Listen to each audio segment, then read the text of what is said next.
welcome everybody to, this is the second social action platform of the summer. And this is something with no outside speaker, just some information. This is not something that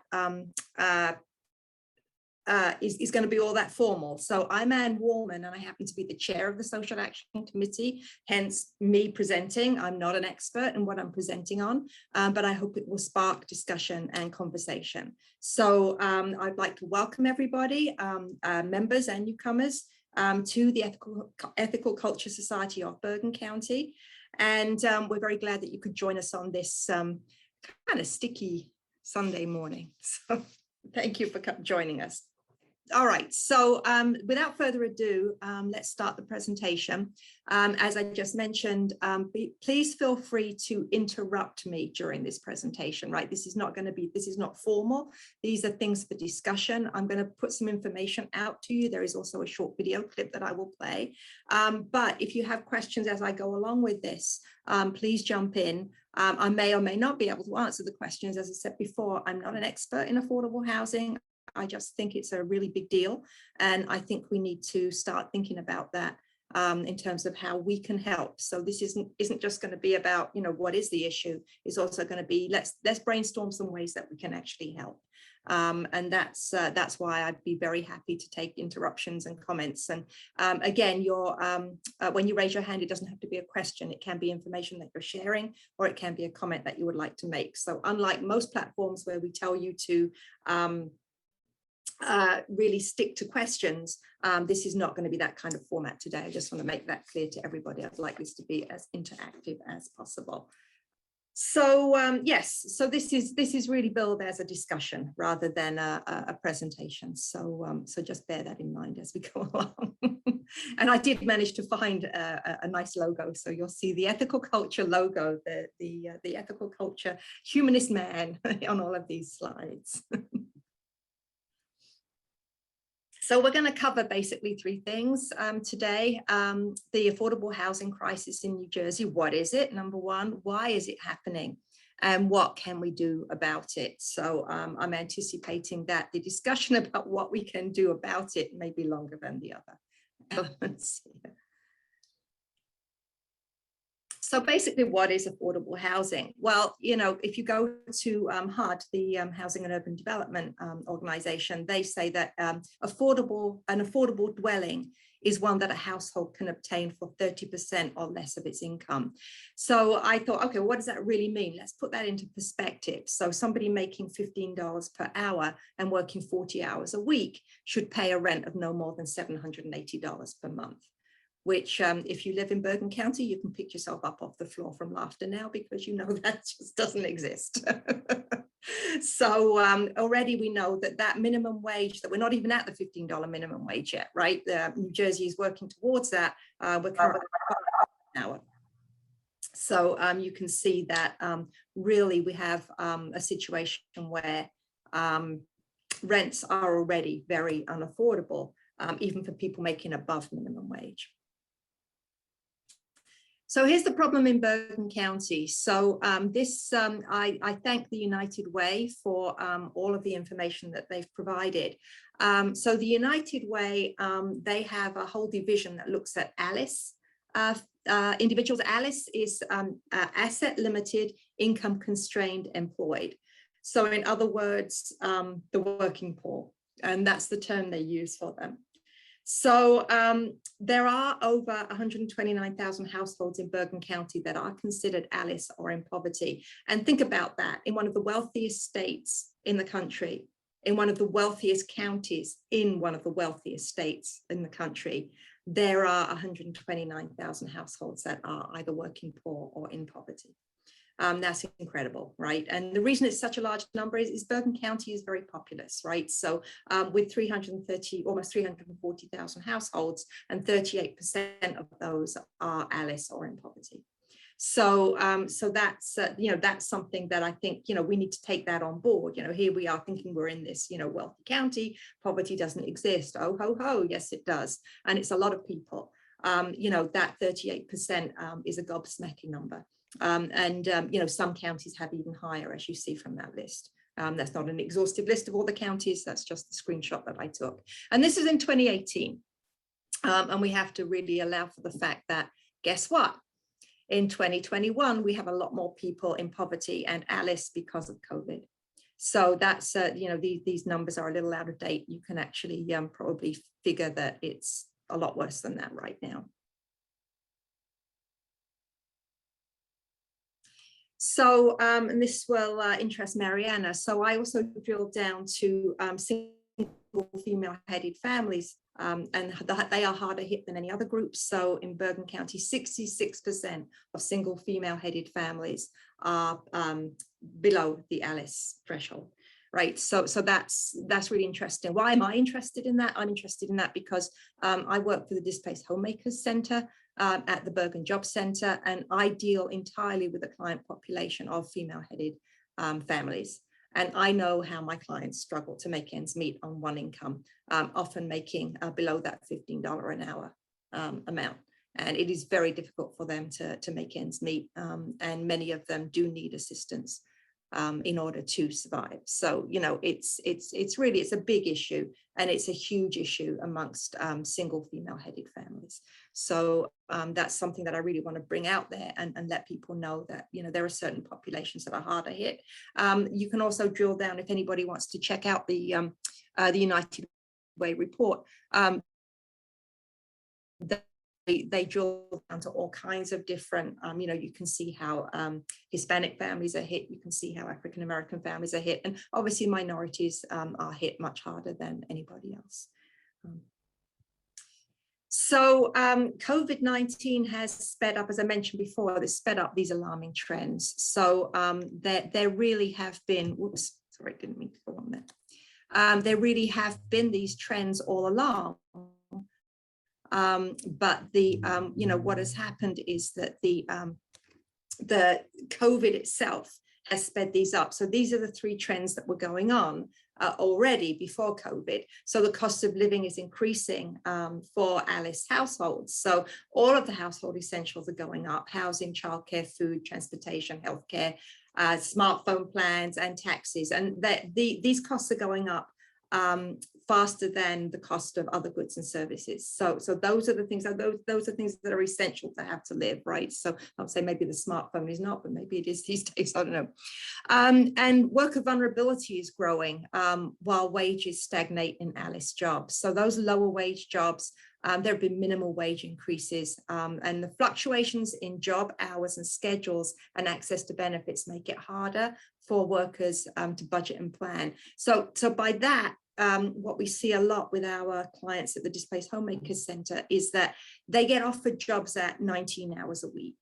And why do they get offered jobs at 19 hours a week? Because then the benefits, which are a huge extra cost for them. And these women with families and children to get healthcare coverage for are squeezed even further by the fact that people want to hire them at minimal hours as well as minimal wages. So, that's something that's a really big thing, but the healthcare issue could be a whole other presentation. And the number of Alice households is on the rise. So while the number of households in actual poverty has stayed relatively flat between 2007 and 2018, and the number of people, the working poor households, has continued to increase. And that is as a result of rising costs and stagnant wages. As we know, wages really haven't gone up that much, even though we are seeing an increase in the minimum wage levels in New Jersey. It was too long in coming. And, that has really been an issue. COVID-19 has sped up all of these trends. So over the last year, we've seen these issues grow even more.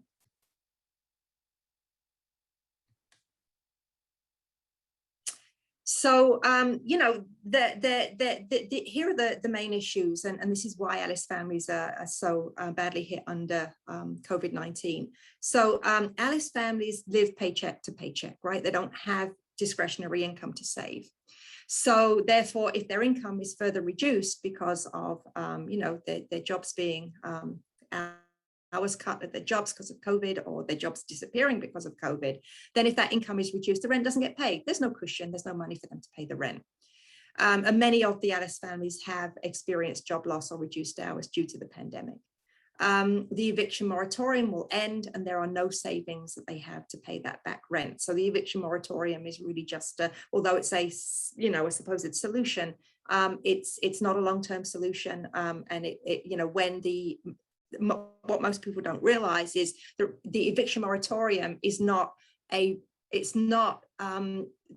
people you don't have to pay rent. It's telling them you have to pay all your rent, but you can't be evicted for non-payment of rent right now. But it means when the eviction moratorium is lifted, they will not have the means to pay the back rent and they will all be evicted. So we're watching this sort of like happen in real time. It hasn't happened yet, but we are expecting the eviction rate to skyrocket as soon as the moratorium is over. There's probably going to be a bit of a backlog in the courts, but let me tell you, landlords are already filing those eviction notices, even though they can't evict. So, there are literally going to be thousands of people on the streets, potentially homeless because of that when it ends. Many of these people are frontline essential workers. And obviously, there's also been high rates of COVID infection among them and in the low income population in general. So again, maybe they've lost their jobs because, there was, COVID was rampant in their company. The company had to close its doors. That they've been very, very badly impacted. They didn't have the kinds of jobs where they could go remote when COVID hit. So unlike people that had office jobs where they could work from home and keep themselves relatively safe, Alice families often couldn't do that. Many Alice families have school-aged children, and when the schools closed down due to COVID, childcare was a huge issue that prevented the parents from working. So in many cases, we've seen this again amongst women in particular, where job loss amongst women has been much higher than job loss amongst men due to COVID. And a lot of this is women choosing not to go back to work because they have to take care of children who are no longer at school during the day. So, the women have been hugely impacted by the job losses under COVID. And, in Bergen County, the home prices are skyrocketing due to the flight from New York City. So, people that lived in the city that now can work remotely don't have to, cram themselves into small apartments anymore. They can, go out and get their, house with a white picket fence, live the suburban lifestyle. And that has led to higher purchase prices in Bergen County, and a huge shortage of housing inventory, and that leads to higher rents. So COVID is really impacting the housing crisis a lot. So one of the things that you need to know about is that in New Jersey, towns are required to abide by something called the Mount Laurel Doctrine. The Mount Laurel Doctrine is a New Jersey Supreme Court case in 1975 and 1983. And it declared that municipal land use regulations that prevented affordable housing opportunities for the poor are unconstitutional, and ordered all New Jersey municipalities to plan, zone for, and take affirmative actions to provide opportunities for affordable housing for low and moderate income people. And so that, that's really good. Yay for that. But unfortunately, there are a lot of loopholes. So wealthy towns can actually choose to pay other less wealthy towns to host their affordable housing quota. For example, in Burlington County, Delran Township paid $860,000 to neighboring Burlington City to shoulder some of its affordable housing burden by adding 43 low-income rental units there. And towns can also specify that their affordable housing is specifically for seniors or veterans, and often that shuts out families from taking that affordable housing. So, so for towns that don't want people coming in with children because they feel it will be a burden on their school districts, they can build their affordable housing in a way that basically shuts families out. So even though we have that really great law in New Jersey, there are enough loopholes that it doesn't always bring the desired results.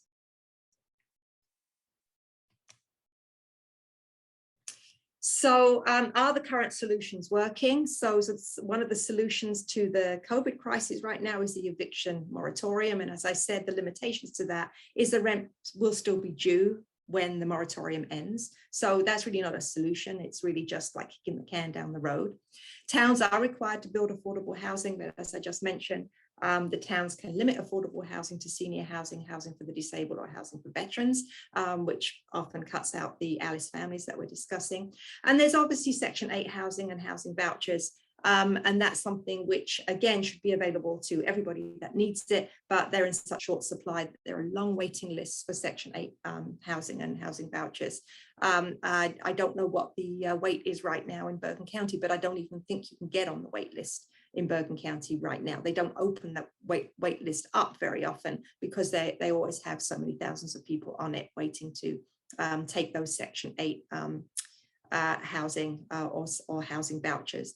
And if anybody, if you don't know what Section 8 and housing vouchers are, this is where housing is subsidized and individuals pay a percentage of their income as rent, and the rest is topped up by either a housing voucher or being in Section 8 housing, which is affordable. So, you know, this is a way that the government can ensure that the housing costs are never higher than the 30% of the income. So it's literally income based. If you're making no money, then of course the housing is free, your rent is entirely paid for. And landlords have to opt into this, right? So a landlord has to say, yes, I'll take, because, you know, the Section 8 housing will only pay a certain amount, right? The vouchers will only pay a certain amount rather.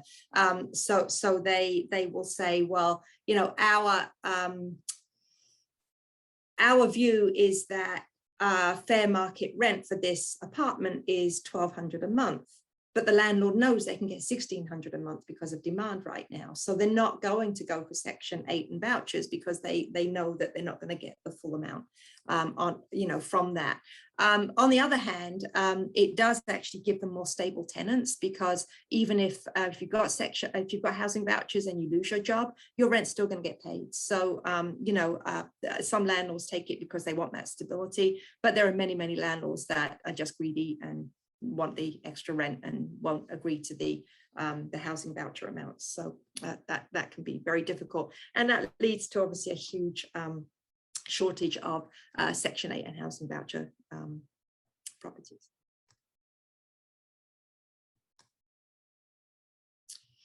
So, you know, what can we do to help more?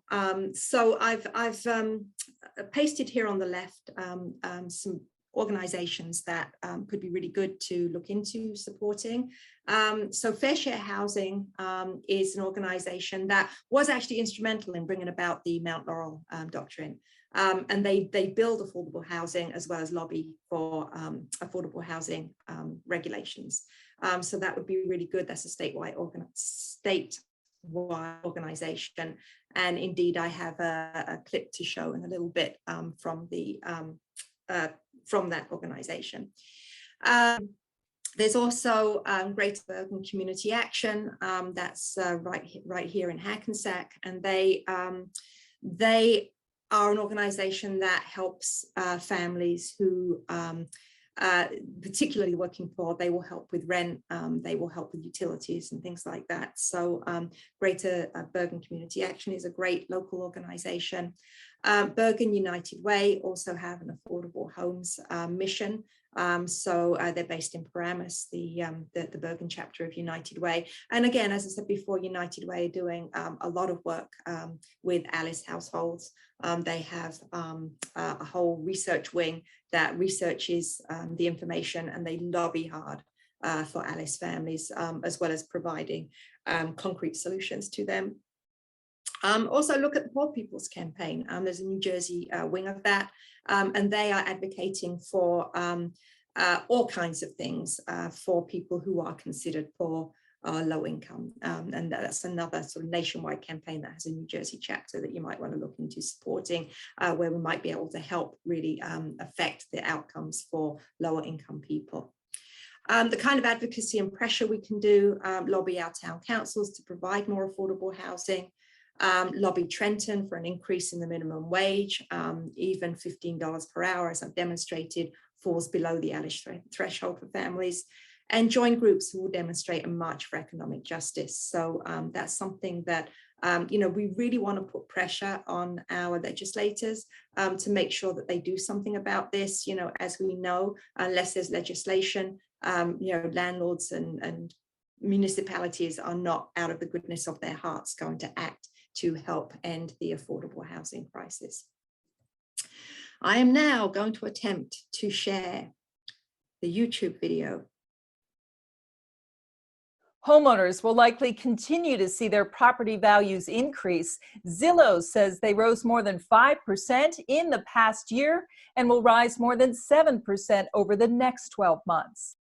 When home prices rise, people get pushed out of the market because they simply can't afford to buy. And for many, owning a piece of the American dream will never be in reach. The lack of affordable housing has long been a big issue in our state.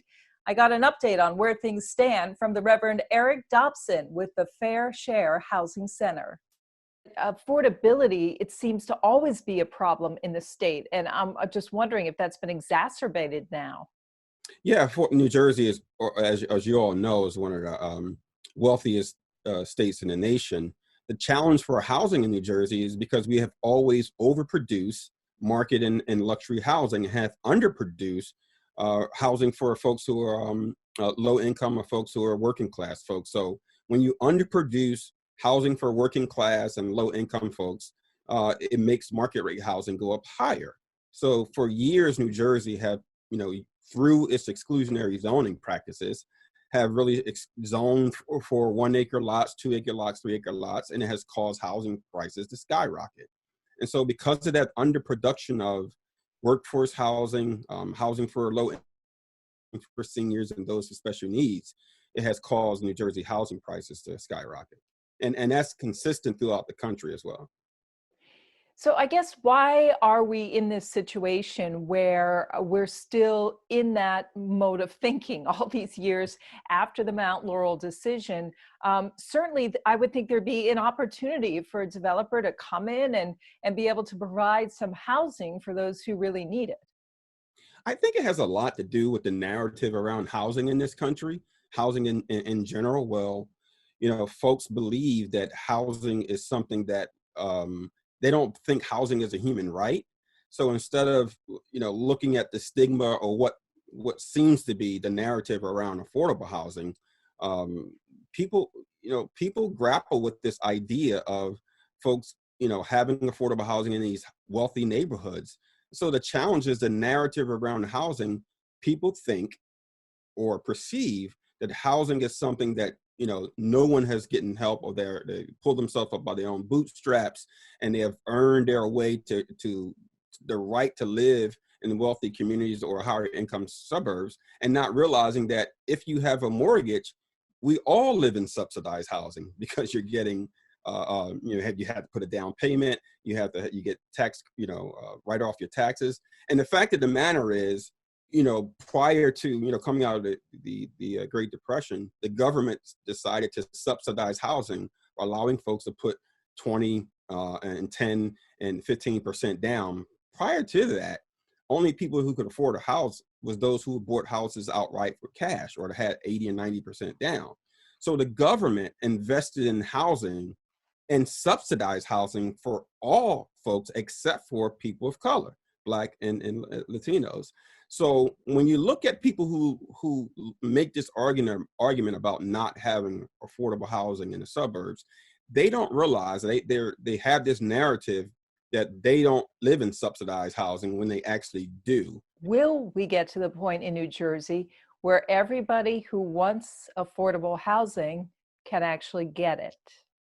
That's a good question, because I want to clarify, what affordable housing is. Affordable housing is a house that you're not paying more than 30% or rent more than 30% of your income.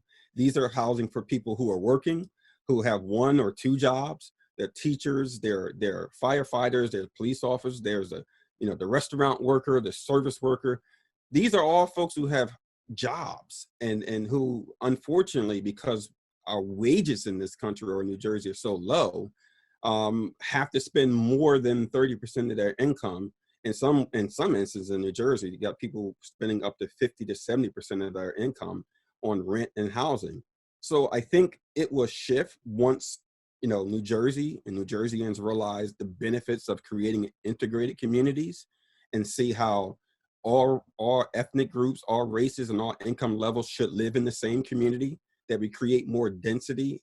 That may sound crazy, more density in New Jersey in our suburban areas, and because it's more efficient and effective and environmental friendly living.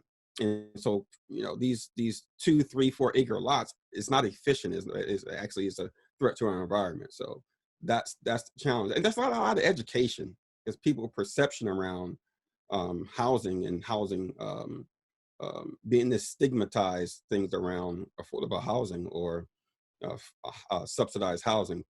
There's a stigma attached with it, because America, we're big on status.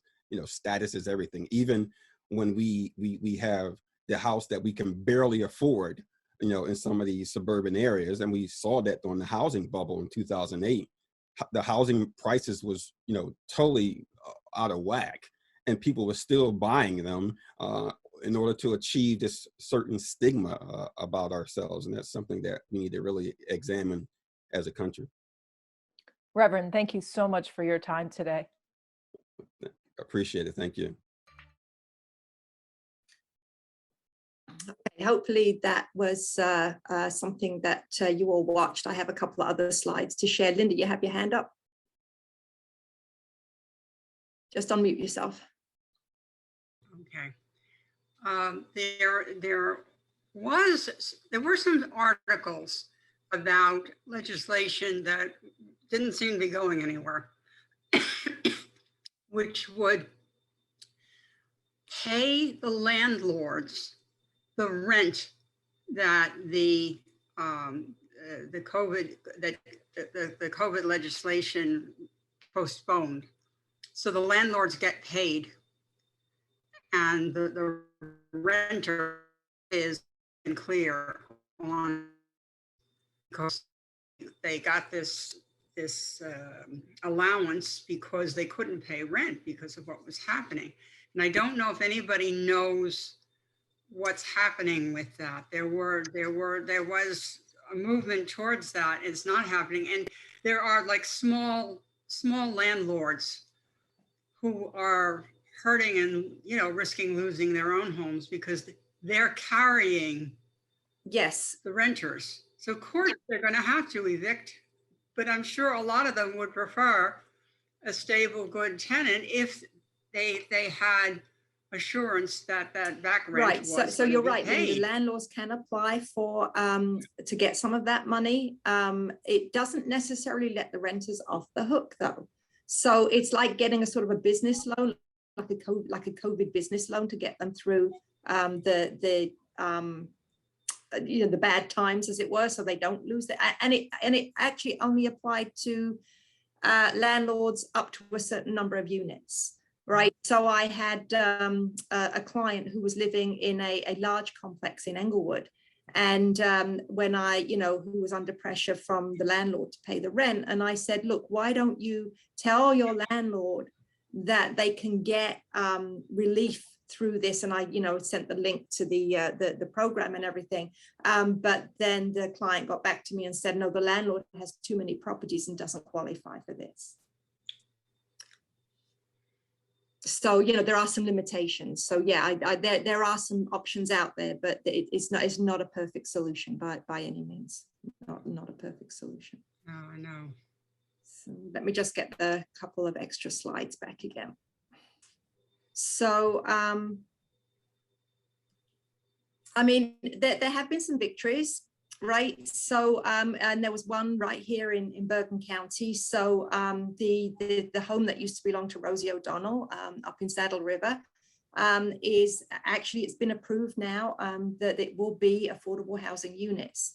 But this was a lawsuit that the borough of Saddle River had to settle because they had for so long excluded working families and people of color, that there was a successful lawsuit by the Fair Share Housing Center, that organization that the gentleman with the very, very impressive closet behind him in that clip had works for. So, this is the kind of work that they're doing. So now this 5-acre estate on East Allendale Road, as well as 2 adjoining lots, will become an inclusive development with 8 homes that will remain affordable to working families. Right. So this is, but you have to take these towns to court to get them to do this. And this, that's relatively recent. So this is something that happened at the end of, the beginning of 2020. So, and those are still being built, but, you have to push for these victories. It's not, it does happen. The rules are there, but you really have to push these towns to it. So let's just open up for questions and discussion now. Linda, did you have another comment, or was that just from before? No, this is another one. You can Another one. Okay, so I'm gonna go to Esther first. Esther may have some very interesting things to say. And thank you for doing this presentation. I think it's obviously an important issue since it's the business I'm in. A couple of things. I had some reactions in Teaneck. There's been a lot of reactions against development among well-meaning progressives, and I think a lot of it has to do with the fact that people don't trust real estate developers because they're largely. We should look at what they do with skepticism. On the other hand, the problem in New Jersey and in where there are affordable housing problems in the country, and there are some places where there are not affordable housing problems in this country, even not so far from here. So, we live in an area where there's a very tight market. There's not enough housing being produced for the demand. And so the way that you resolve that problem is you produce more housing. And unfortunately, the people who produce more housing are real estate developers. And a lot of what they want to do is produce multifamily rental housing. And there are a lot of well-meaning people in Teaneck who talked about the suburban character of Teaneck and how it's being destroyed. That's exactly the language that ends up being, it ends up having a racist effect and an effect of forcing poor people to live farther away from their jobs, to be much more dependent on cars. So I think we as the population grows, we as a society have to move toward accepting higher density housing in our communities, accepting multifamily housing in our communities, and looking at zoning as a tool to support the status quo, which is this ruling class deciding who should live where. And so I think we have to give up our notion that we can't trust real estate developers because they're all we have in terms of producing more housing. Anyway, that's all I want to say for now. I may have something to say later.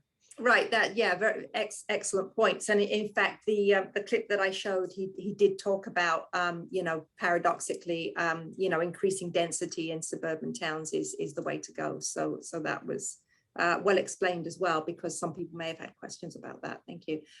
Marianne or Ariane, I'm not sure who has a question there. Sort of as a good follow-up to Esther's point, so much of this new housing that's going up in Teaneck and Hackensack and surrounding communities is rental, as Esther points out.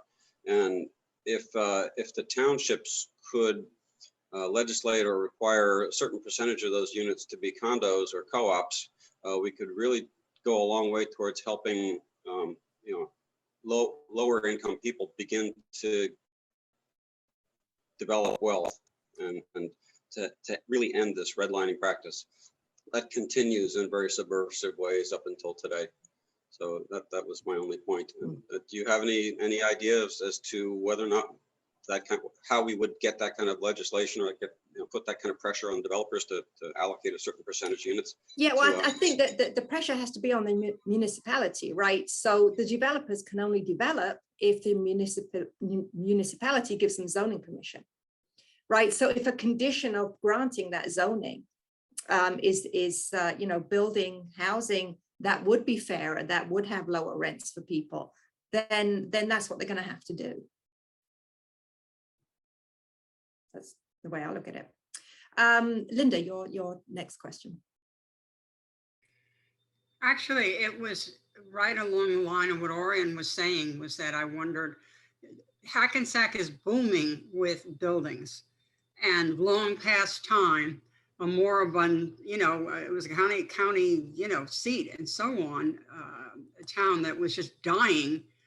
And there's potential for it to come back and be a vibrant place to live, and hopefully at rates that people can afford to pay. You know, there's not, I don't know what the pressure is as far as what rents they can charge and so on. I'm just afraid that too many of them are going to be too high. But Oregon has thrown in another good thing, that some of them should be for sale at reasonable prices. You know, that you give them the right to build there, which is a very desirable location as far as access to New York or access to anything in Bergen County. Yeah, from what I'm seeing of the housing that's going up in Hackensack, it is predominantly luxury, expensive rentals. So yeah, I don't know what the town, I haven't looked into it. I don't know whether the town has reserved a certain number of those units for low income. I would hope that they have, because they've allowed so much development. Esther's shaking her head. I guess they haven't. Well, they're required to. I think they're required to set aside 20%, or I could be wrong about that in New Jersey, but they have to put it, they have a set aside that they have to abide by. So they are. Yeah, and as somebody requested in chat that I paste those links, which I've done. So that's in there. Gwen.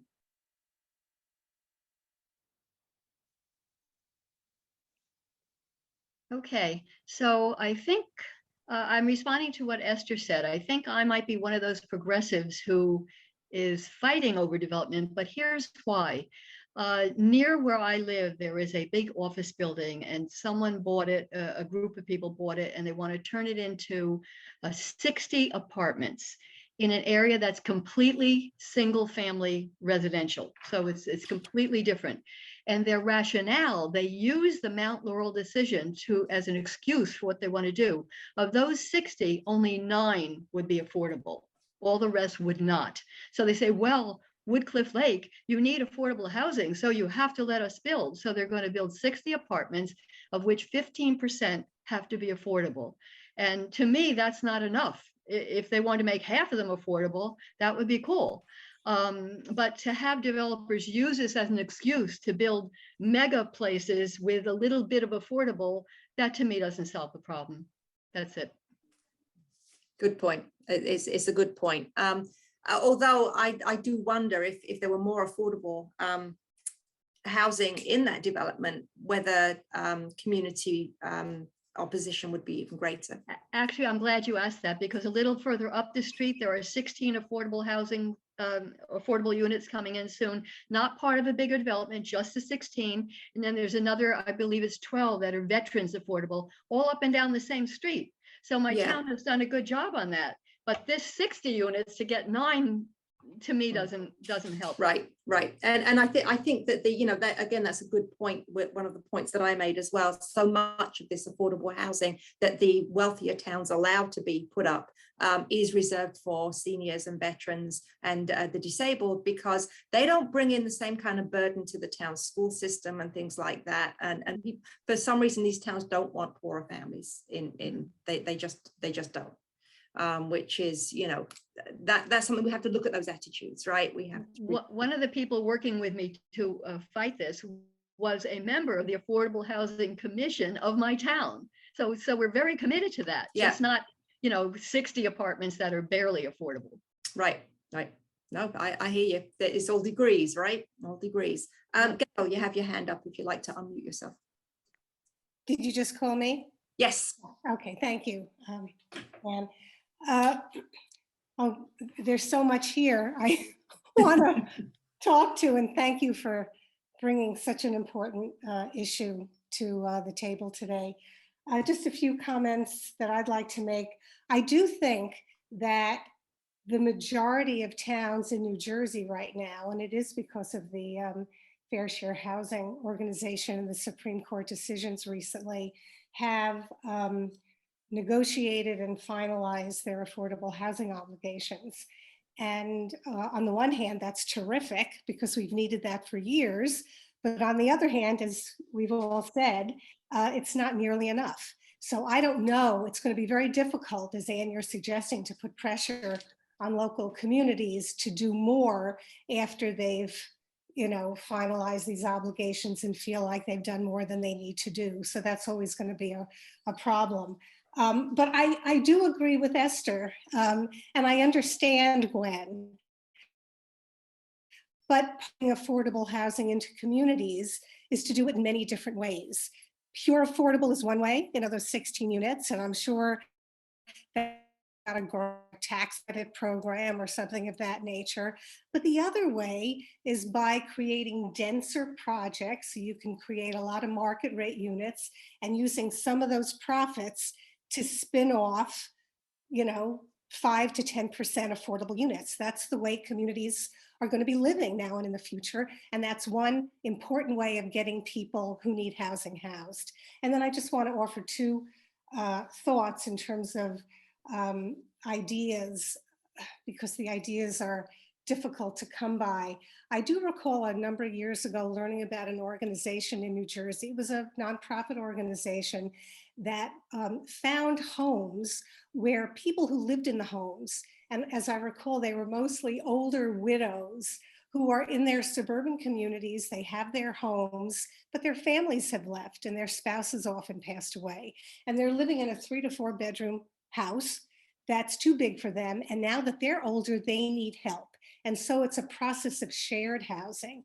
And in that situation, people with disabilities were given opportunities, but I'm thinking about women and children and wondering if even ethical culture can come with a project that finds these women or men and connects them to people in need. It's been done, it's successful, it's not the perfect solution, but it's a solution for some. And then finally, one of the biggest issues, I think, is access to information. I know there's a statewide housing resource center where landlords are supposed to post affordable housing and people can find it. Great idea, good in some ways, not so great in others. I think Bergen County should have its own access in real time to where people can find affordable rentals. And they don't have to be typical, they can be atypical. I'm sure if people do some marketing, they will exist and we can work to house more people. That's my thoughts. Thank you very much. Thanks, Gail. That's excellent. I would like to add that the Women's Rights Information Center in Englewood does have a shared housing program for women. Yes, yes. It's very much along the lines that you mentioned, and the rooms rent for $700 each per month, and it's one room in a house. So not that great for a family because it's really more for individuals rather than low income families. But if as a group we support the work of Women's Information Center, have to be involved. That program already is there, and are constantly looking for people willing to share their homes, right? So they have many people on their waiting list for to rent the room, and very few homes available to rent from. So if there are people within the ethical culture community that would like to participate in that shared housing program, Women's Rights Information Center can get that done very, very quickly. Great, thank you. Dan and Elaine, or I think it's Dan. Yeah, hi, this is Dan. So I think Esther's point is particularly well taken. Towns can't sort of eat their suburban cake and have it too. And yet, one of the objections that we certainly see in Teaneck, and I suspect exists in many other places, is that the developers are in cahoots with some politicians who we have good reason to believe are rather corrupt. We don't have proof, but there's an awful lot of, circumstantial and not so circumstantial evidence. So that raises some interesting questions about how one can clean up that sort of planning. And by the way, speaking of planning, I see we have as one of our attendees here, Denise Belcher, whom our dear counsel in Teaneck did not welcome on the, I forget if it was the planning board or the zoning board that she was sitting on, because she didn't go along with the corruption of the town council. These are real issues, and in building a progressive coalition, one has to address both of those, the corruption and the actual need for housing. All environmentalists have been saying for years that if you want to cure the problem of sprawl, which is intimately tied in, as the interview with the reverend from the Fair Share Housing Center pointed out, you have to build up. You can't just keep building out. Building up means denser housing, and that's unavoidable. The question about how it's done, how it's who's doing it, how it's paid for, is essential. You know, on a broader agenda, I think we probably have to start looking in this country, and I don't think the state alone can solve it, but maybe so to some extent, at the notion of public housing, which was once a very progressive notion back in the 30s and 40s and 50s. You know, nobody would even think today of the government building housing ever since Reagan told us that the government is the problem. And that was a well-planned attack that has its roots in the 50s, by the way, but that's another story. The other issue that comes up that has to be addressed, and that people in many towns really do worry about, is that because in New Jersey in particular, other states as well, but here in New Jersey, so much of the payment for local infrastructure comes from local property taxes. And so when you put additional burdens on local infrastructure, in particular on the schools, people have legitimate concerns. If you're bringing in people who aren't paying high property taxes because they're renting, the property tax burden increases, or the schools become overcrowded, and then you see nobody wanting to pay for the improvements, as you see in, you know, Rutherford and a bunch of other municipalities around here. Not to mention transportation. You know, if you, again, forget COVID-19 for a moment, this too shall pass. But if you're going to put in new housing and you're not going to have adequate mass transit, you're going to, you're creating transportation bottlenecks, and you have sewage, and you have water, and, you know, the list goes on. So the development of denser housing is necessary, but it also has to be accompanied by the development of infrastructure that can support that increased density. And infrastructure, not just in the hardware, but in the schools, in the community programs, et cetera, et cetera. Those ultimately make for a richer community, but they also mean they cost. And you can't keep digging into property taxes, especially in towns where not everyone, or where most people, in fact, don't live on 1 and 2 acre plots. So it becomes a tough issue, and it becomes an issue that I think needs regional and statewide and national solutions before you're just going to get things at the margin going on locally. One other point, and again, this is a TNAC specific thing, but I think we would see it elsewhere. You know, the developers can be quite bad in their own right, not merely in terms of corruption. So there's a site, and for those of you who know TNAC, the south end of Palisade Avenue, south end within TNAC, the Holuba site, which was an old manufacturing plant just on the north side of Herrick Park. The developer wanted to build new housing there, but they would have most of the units as market rate. And then they were going to have a separate structure with the affordable housing, a real segregated system. And this was well protested here in TNAC, as a matter of fact, including lawsuits. In fact, I think Fair Share Housing was involved in at least one of those, because TNAC has local ordinances that prohibit exactly that kind of segregation. And the latest is that I think the revised plans will integrate those units in with the rest. But it took a fight. And so, you know, while developers may be necessary, they may be a necessary evil, at least until such time as one can control them better. And again, as I suggested, perhaps start looking at the radical idea of the government itself building housing. Excellent points, Dan. I mean, yeah, I don't know how we get to the public housing solution, but excellent points. Esther. Thanks. Oh, everyone's making so many great points. I have a lot of comments to make. First on, Gwen mentioned what's going on in her community, and I just wanted to reiterate, I think what Gail said is that the issue there is that subsidized housing that takes advantage of like low-income housing tax credits, you can build 100% low-income housing or affordable.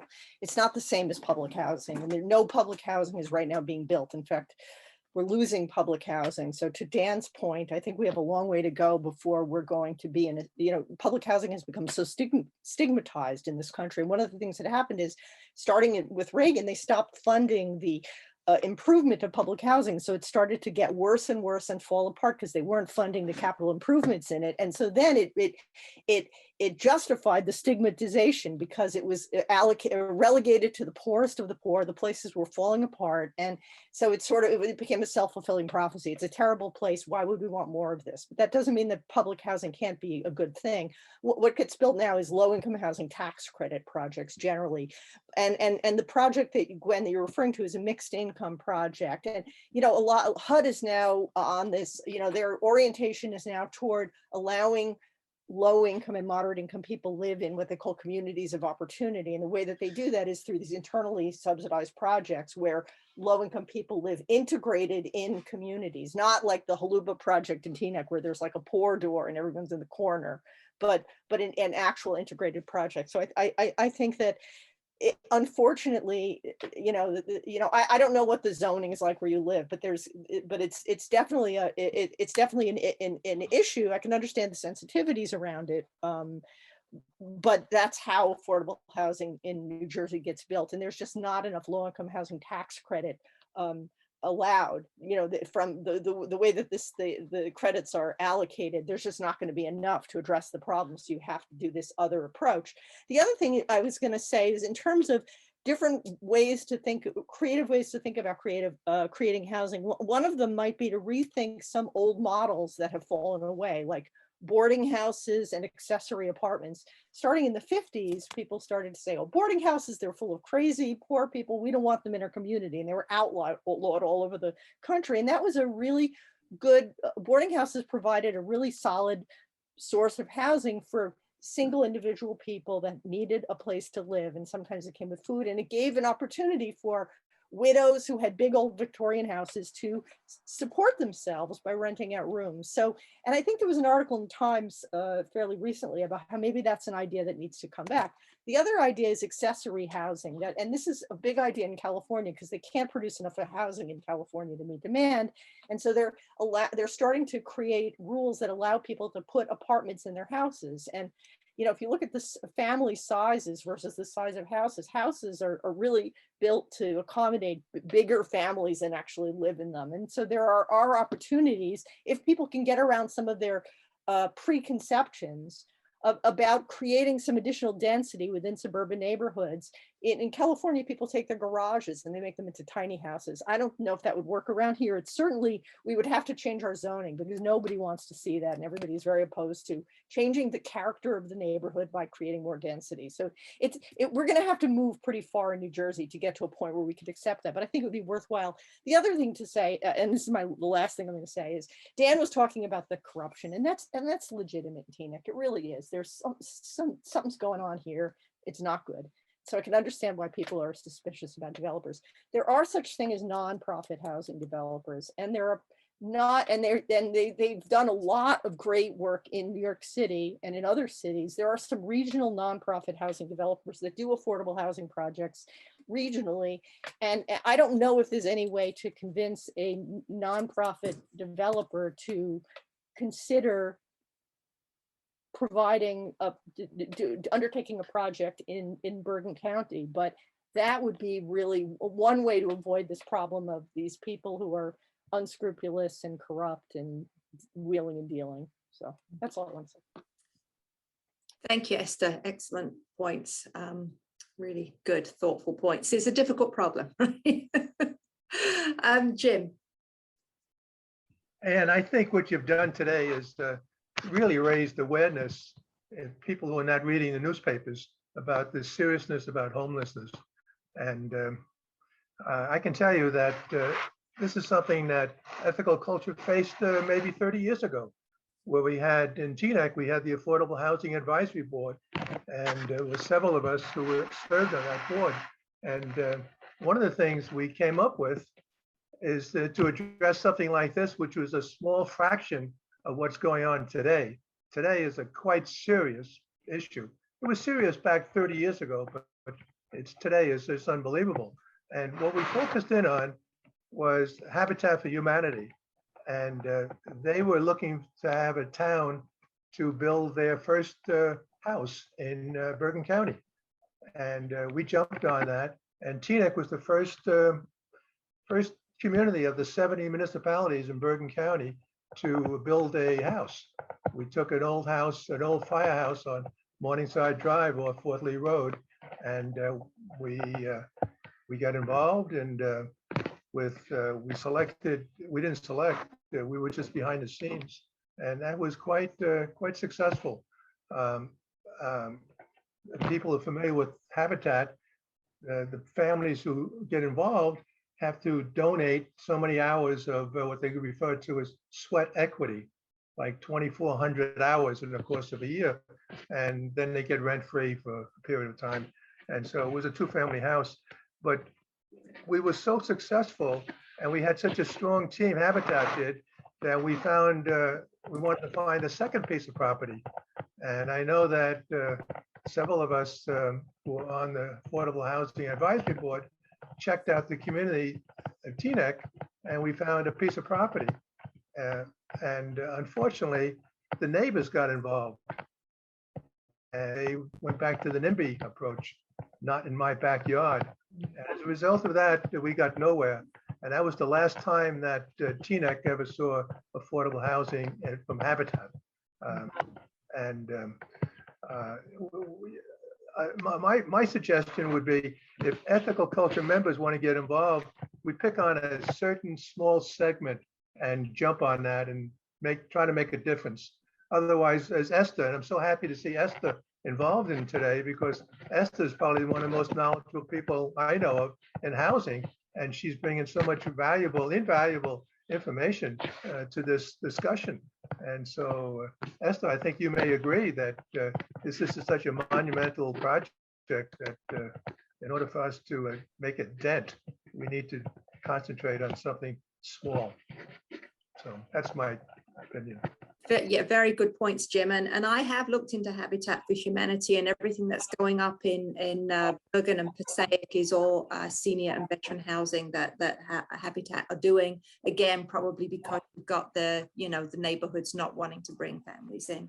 So yeah, it's a shame. It's an excellent organization, but they're not doing anything for Alice families in our area. Ed, if you'd like to unmute yourself. Okay, just a few observations. I live in Hackensack, and what's really unleashed the development of housing is the fact that the city has granted payments in lieu of taxes. So instead of paying property taxes on an annual basis, they kind of tie the payments to the revenue generated from the project. So that's kind of unleashed development because it's financially advantageous to the developer to do it that way.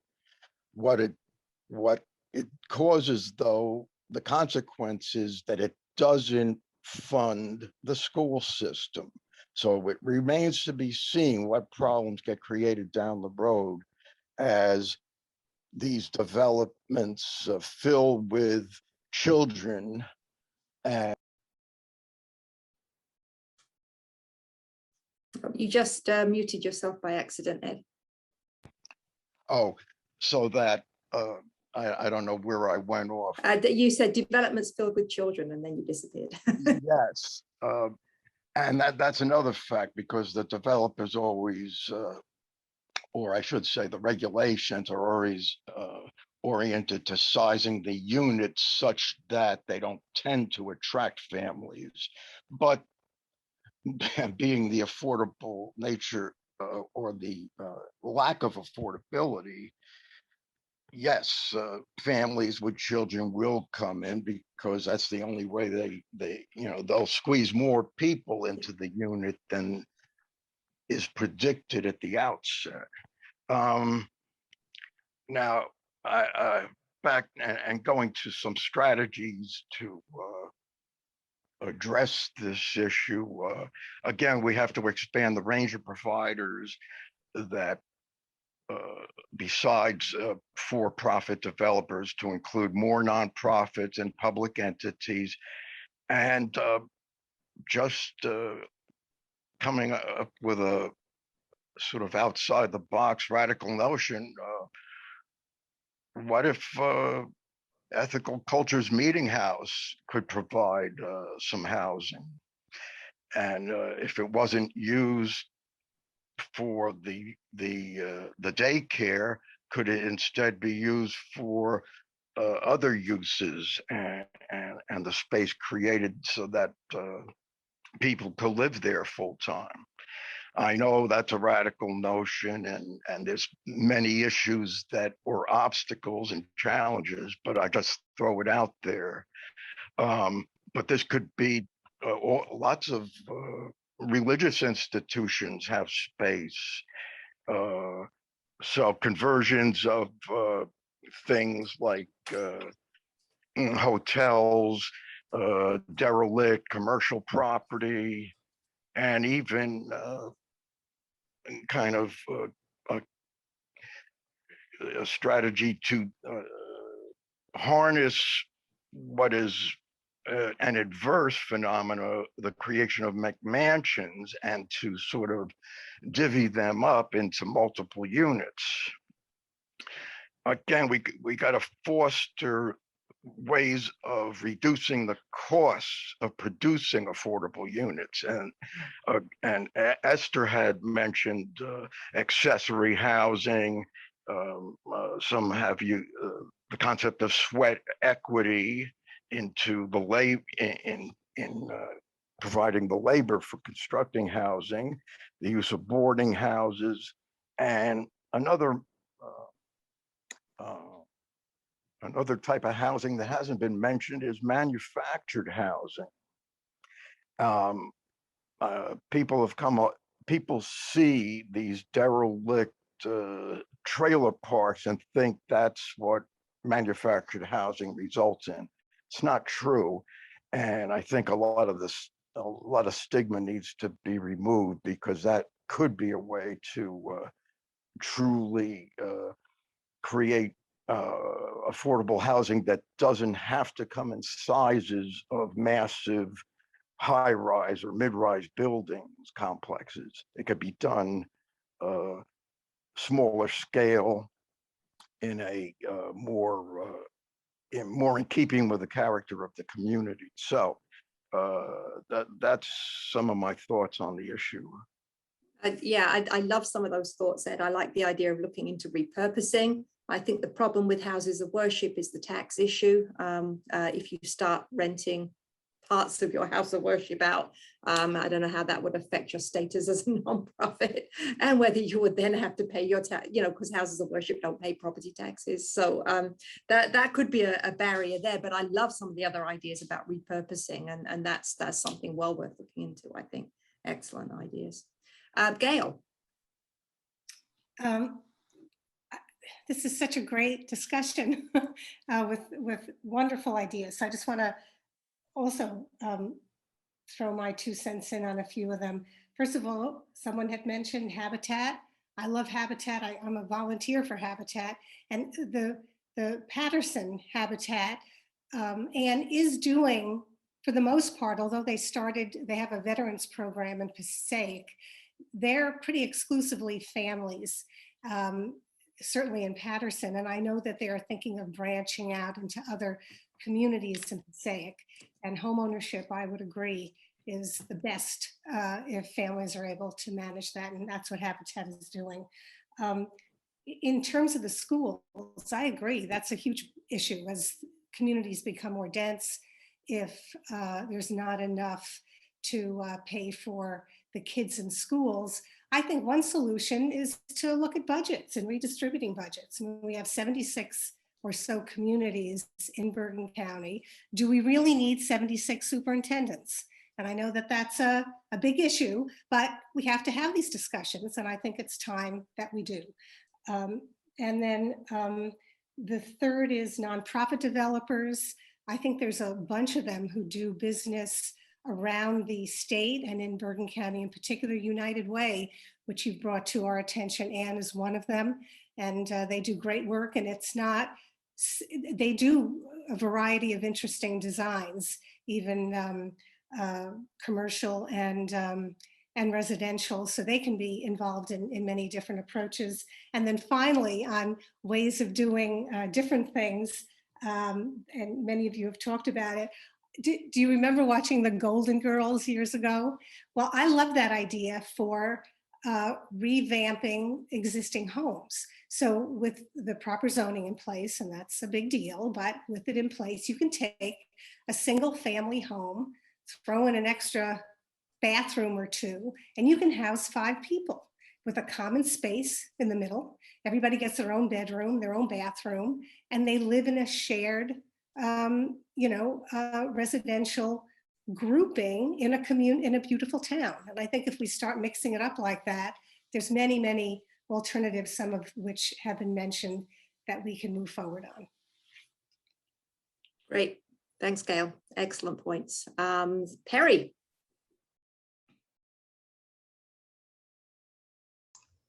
Hello, all. That unmute thing. In any case, I guess quickly on what Ed was talking, I saw a project on Long Island earlier in the year where they actually computer printed a home that they now can do. They've been doing it quite a bit in Europe, where they just bring a concrete pump on site and they build a giant, the equivalent of an inkjet printer, but scaled up. And they were literally able to print a home in 48 hours, start to finish.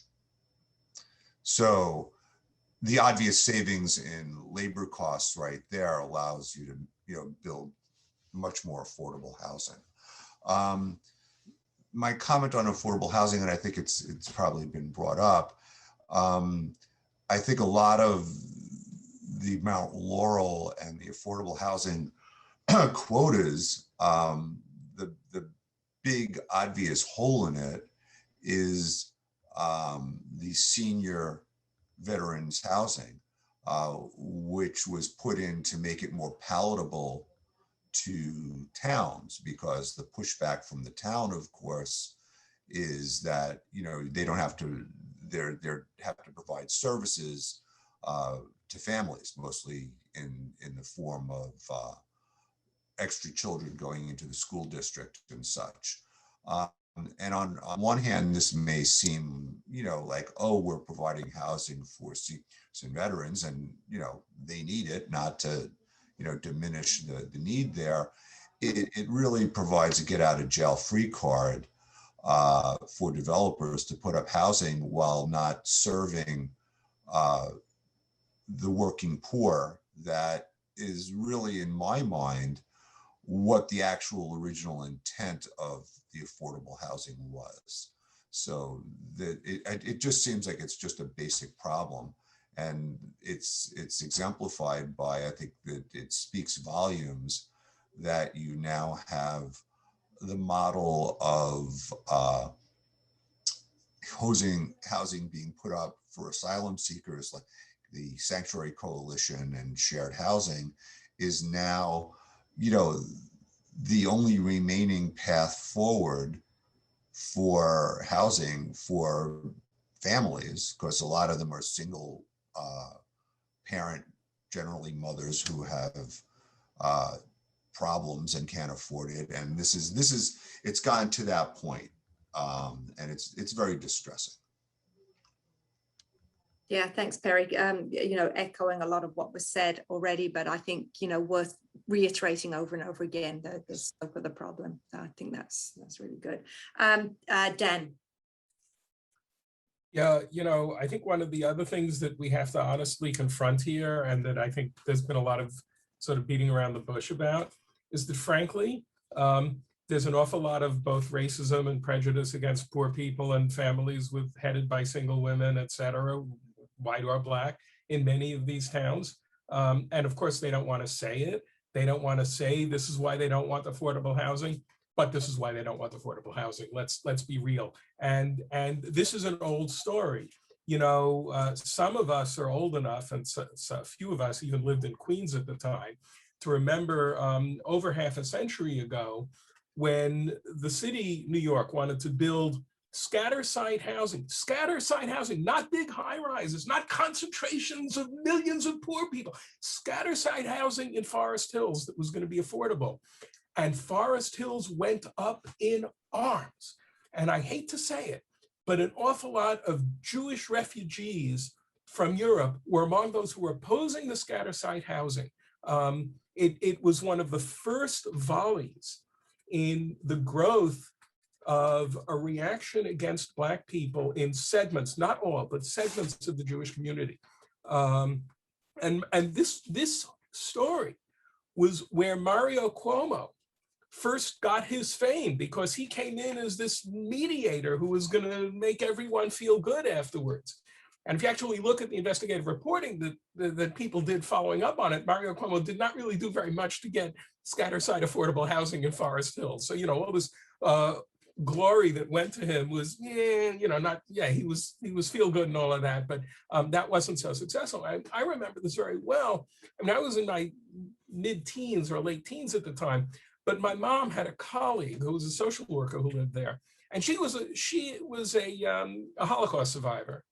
And when the local organizers against the scatter site housing came to her door, she told them in no uncertain terms, this is the kind of crap that I fled when I left Nazi Germany. I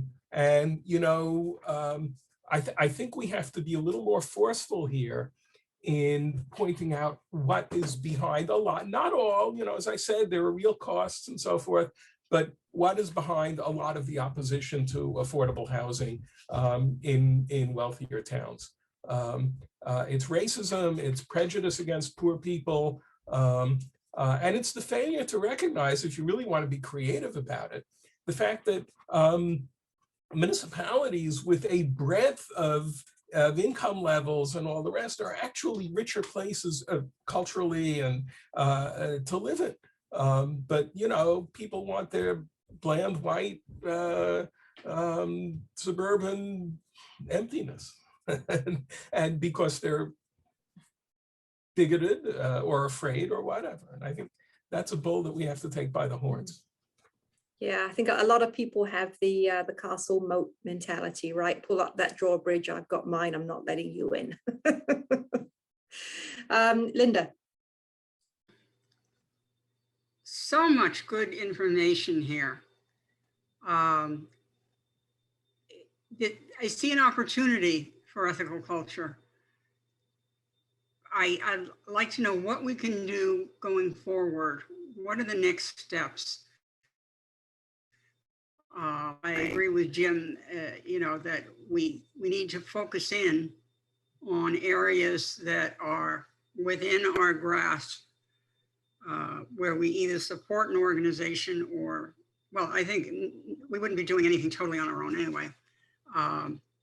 But what could we do to build, let's say, I don't want to call it a committee, but something in our society that would long-term work on this?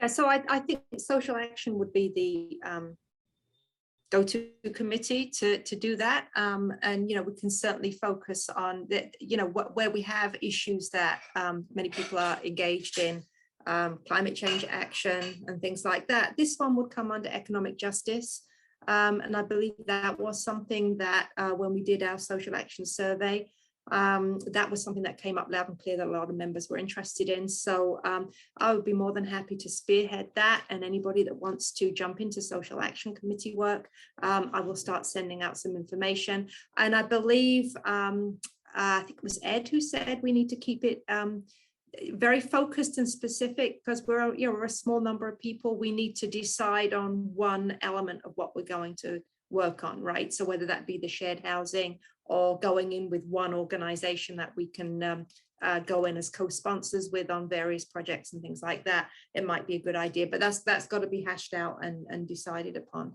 But I think that's a really great next step, Linda. That was a very apropos comment at the right time of this platform. Thank you. So I would encourage anybody, I put my direct email address in the chat earlier. I would encourage anybody that wants to jump into social action on this to contact me, and I will put together some meetings so that we can really discuss this in committee and decide which way we're going to go. To throw one little comment in about the public housing debate, because I come from a different country. Where I come from, it's called council housing. It's it's housing that is built by the local council, and one of the ways they got over the pride of ownership issue with their council housing is they did give council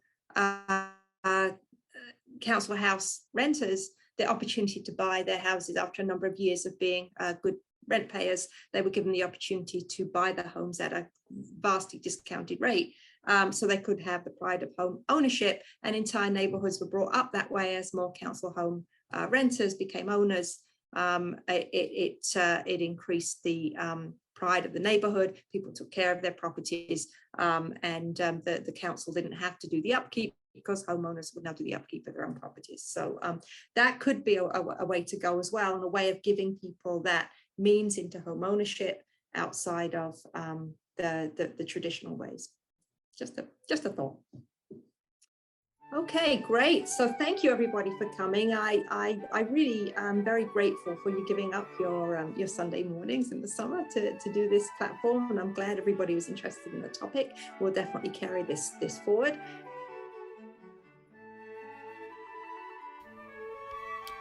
To learn more about us, visit our website, ethicalfocus.org, or email us at admin@ethicalfocus.org, and we'll get back to you. To make a donation, go to ethicalfocus.org/donate. Please follow us on Instagram, Twitter, and Facebook, and you can watch many of our past programs on our YouTube channel.